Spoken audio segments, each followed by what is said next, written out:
ரீப்ராடக்டிவ் ஹெல்த்தில் வந்து ஒரு மெயினான விஷயம் வந்து ஸ்பெர்ம் கவுண்ட். இப்போ அதை இன்க்ரீஸ் பண்ணுறதுக்கு எந்த மாதிரி ஃபுட்டெல்லாம் சாப்பிடுவாங்க? ஸோ நம்ம ஃபுட்டுன்னு வரும்போது ஃபுட்டை சாப்பிடாதீங்க அப்படின்னு சொன்னாலே ஆக்சுவலாக இப்போ இன்னைக்கு இருக்கிற சுச்சுவேஷனில் வந்து ஹெல்த் வந்துடும். ஏன்னா நம்ம பார்க்க போனால் நம்மளோட லைஃப் ஸ்டைலுக்கு எல்லாரும் வந்து டெய்லி வந்து 6 கிலோமீட்டர்ஸ் வாக் பண்ணுறது இல்லை.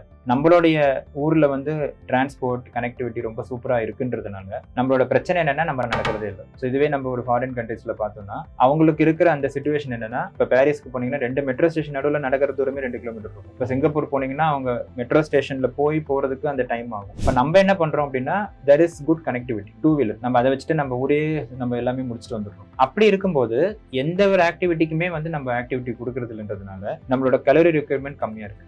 ஹெல்த்தி ஃபுட் சாப்பிட்றது ஒரு பக்கம், சாப்பாடை கம்மி பண்ணுங்கன்றது இன்னொரு பக்கம். ஸோ ரெண்டுமே இப்போ நம்ம வந்து ஒபிசிட்டி, அதாவது நல்லா இந்த பையன் வந்து பார்க்குற கொஞ்சம் நல்லா புசு புசுன்னு இருக்கான்றது ஒரு டேர்ம் நம்ம யூஸ் பண்ணுவோம். பட் அதுவே வந்து ஒரு ஓவர் நியூட்ரிஷன் அப்படின்ற ஒரு கான்செப்ட் இப்போ வந்துட்டு இந்த விஷயத்தை வந்து ஃபோக்கஸ் பண்ணி களத்தில் இறங்கி பண்ணிட்டு இருக்காங்கல்ல, நாங்கள் வெயிட்டை குறைச்சி ஃபெர்டிலிட்டி இம்ப்ரூவ் பண்ணுறோன்றவங்களுக்கு அது நல்லா தெரியும். அதாவது நம்ம பார்க்க நம்ம இந்த விஷயங்களை இன்டர்நெட்ல சர்ச் பண்ணுவோம், இல்லை டயட்டிஷியன் கிட்ட போவோன்ற போது அவங்க எல்லாருமே சொல்றது you have to reduce your portions. அந்த பாயிண்ட்டை ஃபோக்கஸ் பண்ணவே ஹெல்த் இம்ப்ரூவ்ஸ். ஆப்வியஸ்லி ஸ்பெர்ம் ஹெல்த்துக்கு சில இம்பார்ட்டன்ட் ஃபுட்ஸ் இருக்கலாம். இப்போ இந்த வெயிட் லாஸ் பத்தி சொன்னீங்க, உடம்ப குறைக்கணும் எடுக்கிறாங்க அப்படின்னு சொல்லிட்டு.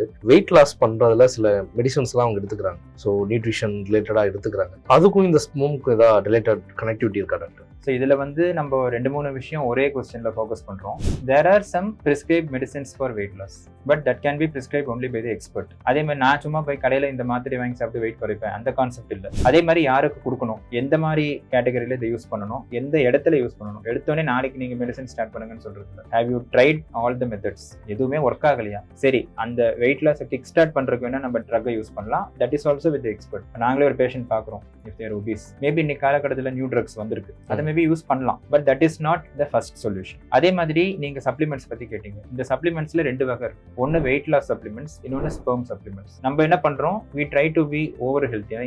எல்லா சப்ளிமெண்ட்ஸும் வாங்கி நம்ம டெய்லி சாப்பிடுறது, நம்ம வந்து ஃபுட் போர்ஷனை குறைங்கன்னு போன இதுல சொன்னதுனால உடனே நம்ம வந்து அதுக்கு சப்ளிமெண்டா வந்து நான் இந்த புரோட்டீன் ஷேக் சாப்பிட்டேன். இதுல எக்ஸாக்டா என்ன இருக்கு, அது எப்படி வந்து, அதாவது ஈவன் தோ நம்ம வந்து இதை பேசும்போது we may be inviting problem from the companies or etc. But ஆனாலும் அந்த ஒரு இதுல வந்து எல்லாத்தையும் எப்படி அடக்க முடியும், how is it possible to அதை வந்து இப்போ எப்படி மேட்ச் பண்ண முடியும், இந்த மாதிரி விஷயங்கள் இருக்கு. அதே மாதிரி ஸ்பெர்ம் சப்ளிமெண்ட்ஸ் வரும்போது அதுலயும் maybe it contains some additional substances which may be damaging the sperms. So எக்ஸாக்டா இதுக்குள்ள என்ன இருக்குன்றதை தெரிஞ்சு மேபி அந்த சப்ளிமெண்ட் எடுக்கலாமே. அதை தாண்டி எனிதிங் ஓவர் த கவுண்டர் நம்ம வாங்குறது எல்லாமே கரெக்டா இருக்கும்னு நம்ம சொல்ல முடியாது. This requires lot of caution.